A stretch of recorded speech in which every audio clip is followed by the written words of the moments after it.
Hey, you guys, I want to give you kind of the flip side after yesterday. Yesterday was such a hard day, and recovery from emotional abuse is going to have a lot of ups and downs.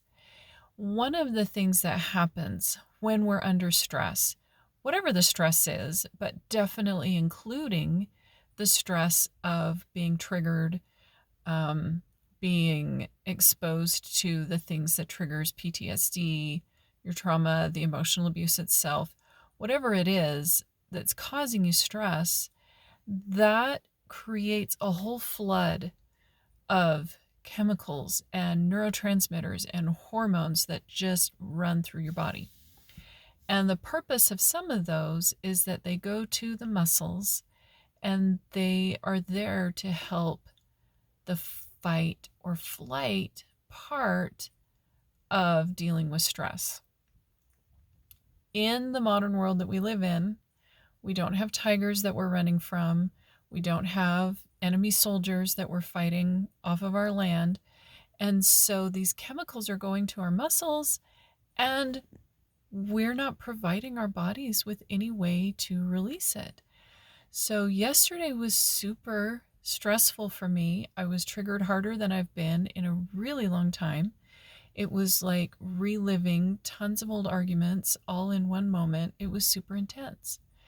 And so obviously, my body was flooded with all of those neurotransmitters and chemicals. And, my poor body is like, how do we deal with this? So today I went to the gym. That is why exercise matters for dealing with stress. It's not just because you get to get on the treadmill and kind of plod along mindlessly for a while and somehow that's relaxing, although that can happen.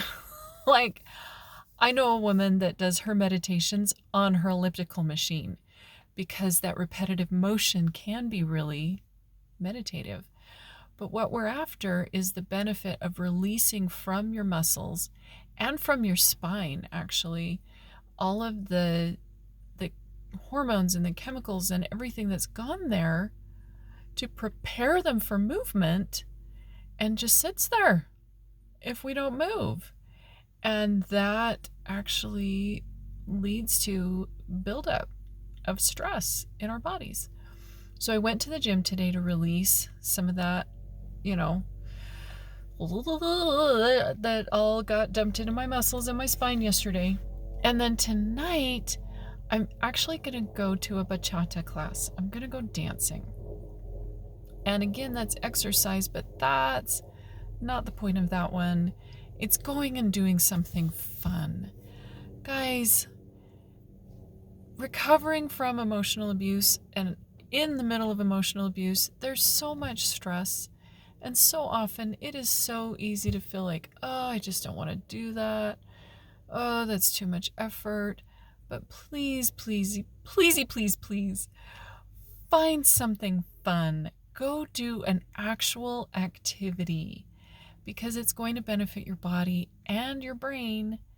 And that is actually going to aid you in your recovery from emotional abuse. So pick something. I'd love to hear about it in the comments.